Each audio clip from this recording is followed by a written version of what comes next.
So, hello everyone, welcome back to my channel. Today I will discuss about how I scored 170 plus marks in SSC CHSL Tier 1 2025, and I will also tell you about my subject wise strategy in SSC exams. And so stay tuned till the end of the video, and if you like my video, then like and share it, and subscribe to my channel to prepare the SSC exams with me. Okay, and without any further delay, let's start. तो guys, मेरा exam 20 नवंबर को second shift में था. First I thought कि मेरा shift आसान shift था, but मैंने बाकी लोग का भी देखा तो फिर मैंने रियलाइज़ किया कि सारे शिफ्ट आसान थे. तो फिर मुझे लगा कि शायद इसलिए कि पहले एग्ज़ाम एसएससी का एग्ज़ाम टीसीएस वेंडर करवाती थी, तो उस अनुसार से सीजीएल और सीएचएसएल दोनों का लेवल मतलब लगभग सेम रहता था. और अभी न्यू वेंडर जो आई है एडिक्विटी, उसके अनुसार से सीजीएल का लेवल थोड़ा हाई और सीएचएसएल का लेवल थोड़ा लो हो गया है, इसलिए मुझे पेपर थोड़ा आसान लगा. और ऐसी कोई बात नहीं थी कि पूरा ही आसान था, और मैथ्स का लेवल ठीक ठाक था. मेरे स्कोर ज़्यादा करने की वजह ये भी थी कि मैं ये नहीं सोच के गई थी कि मुझे इतना ही क्वेश्चंस अटेम्प्ट करने हैं या फिर इतना ही मार्क्स लाना है. ये मैं सोच के नहीं गई थी, बस ये सोच के गई थी कि हाँ, जो भी शिफ्ट आएगा, हार्ड शिफ्ट आएगा या फिर ये आसान शिफ्ट आएगा, मुझे बस अपना बेस्ट देना है, और मैंने वही किया बस. तो बात आती है कि मैंने प्रिपरेशन कैसे किया. तो प्रिपरेशन तो मैं बहुत पहले से कर रही हूँ, बस अभी तक सक्सेस नहीं मिला है. शायद मैं सही तरीके से प्रिपरेशन नहीं कर रही थी, कुछ गलतियाँ कर रही थी, और मैं नहीं चाहती हूँ कि आप भी उन्हीं गलतियों को दोहराएं. तो मैं आपको बताना चाहूँगी कि मैंने प्रिपरेशन कैसे किया.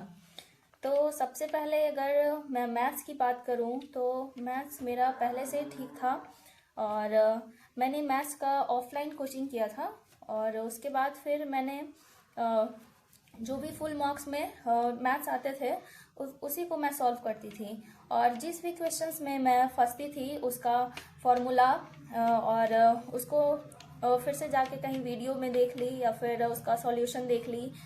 इस तरह से मैथ्स मेरा धीरे धीरे कंप्लीट होता गया, और फिर मैथ्स में मुझे प्रॉब्लम नहीं होता था. और मैंने मैथ्स के सारे फॉर्मूले का चार्ट एक जगह बना के और रखा हुआ है, और कुछ भी अगर मैं भूलती हूँ तो वो चार्ट को रिवाइज कर लेती हूँ. सारा फॉर्मूला अगर याद है तो मैथ्स में आई थिंक कि कोई प्रॉब्लम नहीं होना चाहिए. और रीजनिंग की बात करूँ तो रीजनिंग में मैंने यूट्यूब से ही सारे चैप्टर वाइज चैप्टर जो होता है, चैप्टर वाइज चैप्टर मैंने क्लास किया था, और फिर मेरे पास एक बुक था और उसी से मैं हर रोज चैप्टर वाइज चैप्टर कंप्लीट करते गई. फिर एक बार वो कंप्लीट हो गया, उसके बाद मैं फिर फुल मॉक में ही जो भी रीजनिंग का क्वेश्चन आता था उसको मैं कंप्लीट करती थी, और जिसमें भी मैं फंसती थी अगर वो आ रहा है तो वो मैं सोचती थी कि कौन सा ट्रिक लग रहा है या फिर क्या इसमें ये लॉजिक लग रहा है, तो उसका सॉल्यूशन मैं अच्छे से करती थी. और जैसे कि मैं ज़्यादातर कैलेंडर के चैप्टर में फंसती थी, तो कैलेंडर का चैप्टर फिर यूट्यूब से कोई वीडियो देख ली और फिर उसको कंप्लीट कर लेती थी.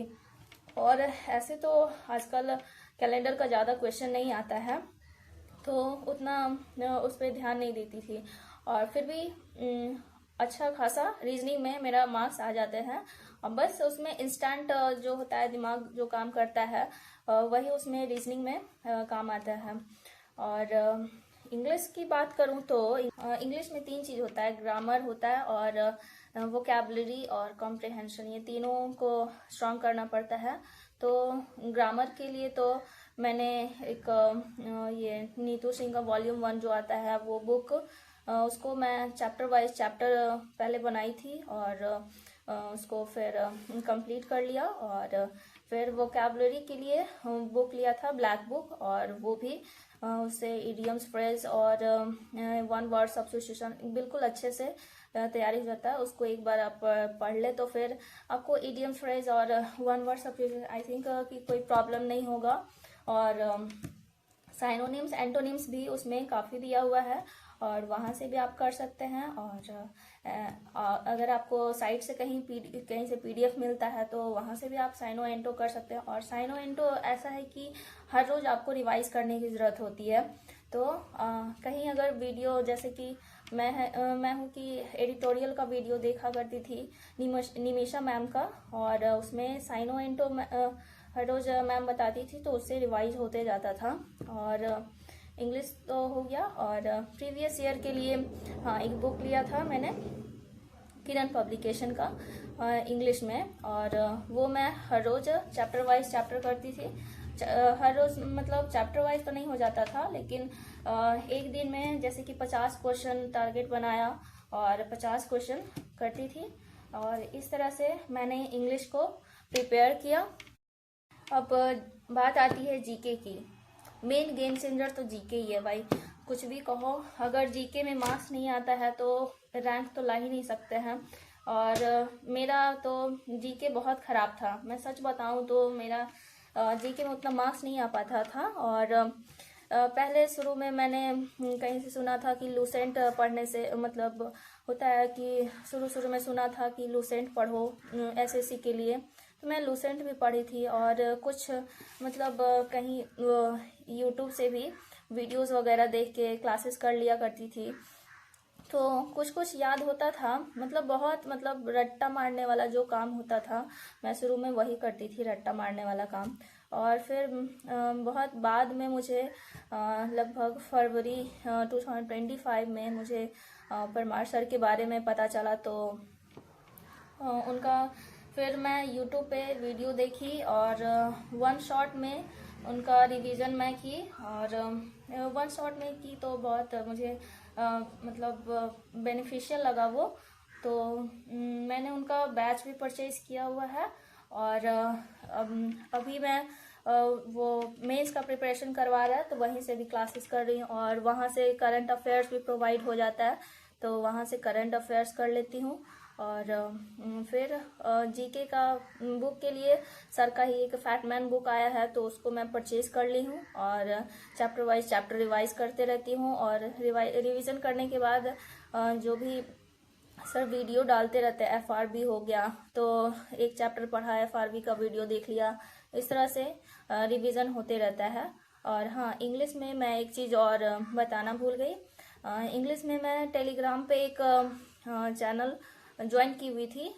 वो इंग्लिश क्विज करके एक चैनल था और उसमें हर रोज क्यूज आता था ये चैनल पे। और इंग्लिश का जैसे हर रोज साइनो एंटो का या फिर इडियम्स फ्रेज का फिर मतलब क्यूज उसमें आता रहता था। तो जब भी फ्री टाइम रहा तो मैं वो टेलीग्राम पे क्यूज लगा लिया करती थी। तो इससे भी शायद मेरा इंग्लिश स्ट्रांग हो गया है।